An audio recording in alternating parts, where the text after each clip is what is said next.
what I'd like to do is to bring some historical perspectives to the issues of declassifying or downgrading intelligence, and then shock and awe for a historian, come to some policy prescriptions, some ideas. Have to do this, I'm at a school of public policy. So as you just said, the use of intelligence through public diplomacy was really striking to watch in the run-up to the Russian invasion of Ukraine in February 2022.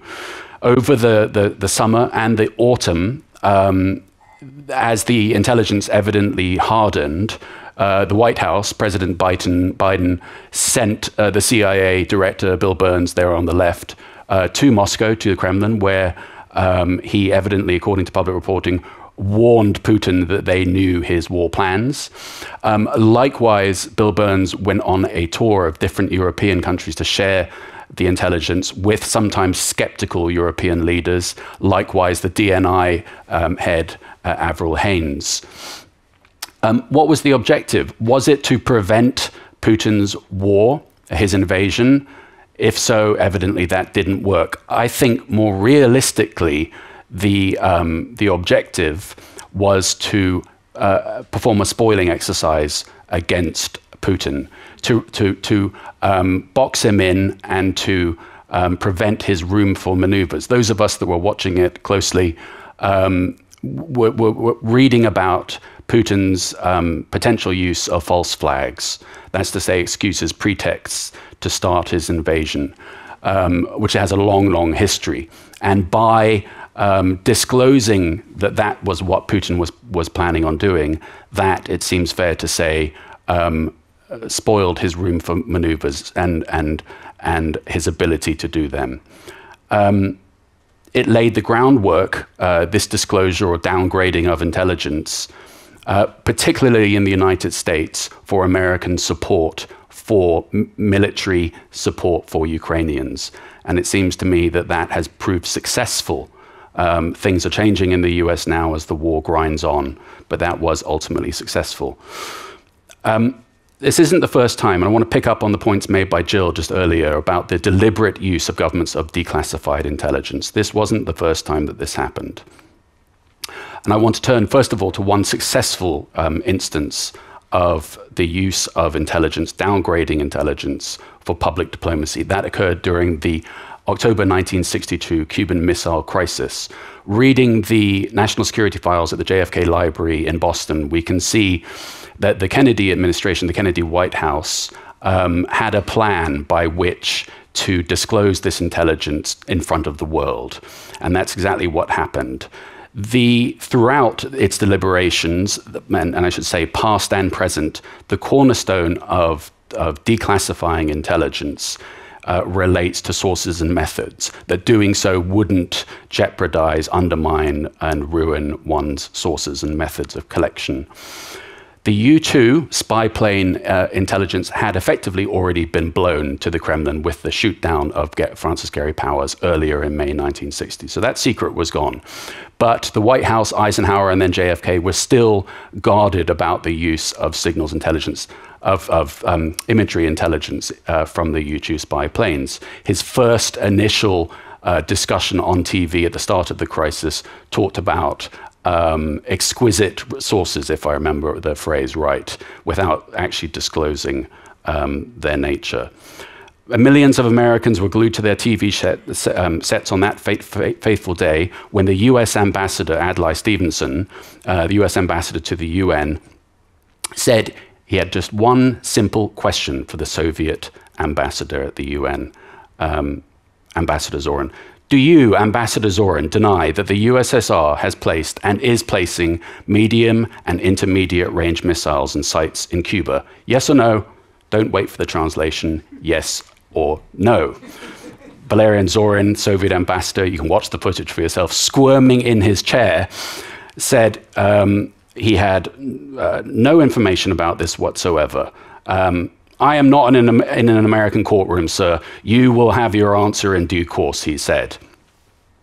Adlai Stevenson, a mild-mannered academic, stuck it to him. I should have said at the beginning, by the way, that JFK sitting in the White House watching this happen in real time. They had a pre-assigned code word which would instigate Adlai Stevenson disclosing the intelligence. The code word was, stick it to him. So JFK rings up, stick it to him. What does Adlai do? Mild mannered academic, boy, does he stick it to him. I am prepared to wait for you and for your answer until hell freezes over, if that is your decision. I am also prepared to present the evidence in this room. And that's exactly what he did there on those boards. Terrific, President Kennedy said. I never knew Adlai had it in him.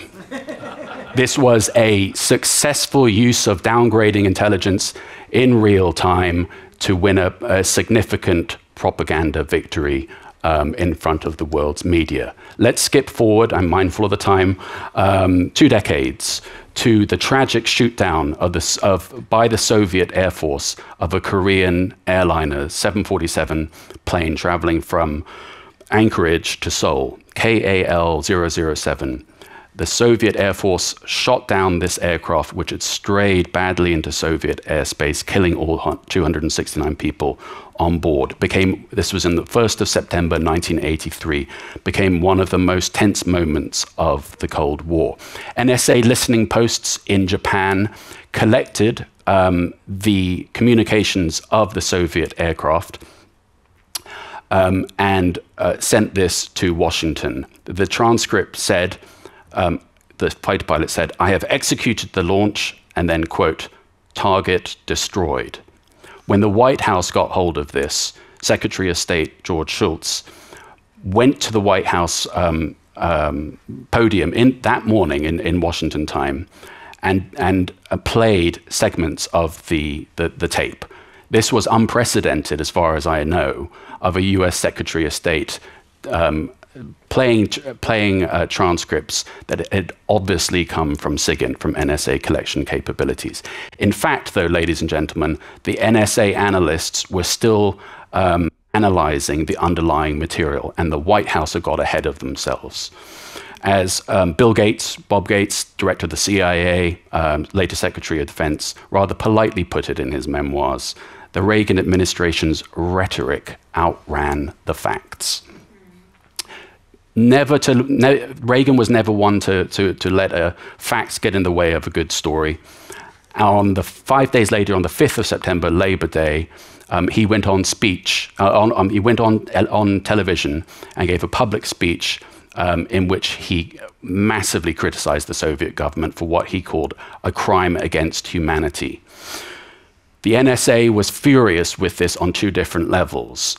It was politicizing intelligence, using intelligence beyond what the underlying information said, and it was also jeopardizing their sources and methods, namely to the ability to collect on Soviet radar systems. There are echoes here, it seems to me, ladies and gentlemen, of the Iraq weapons of mass destruction fiasco. I'd point you in the direction, which I know we'll talk about later on this afternoon.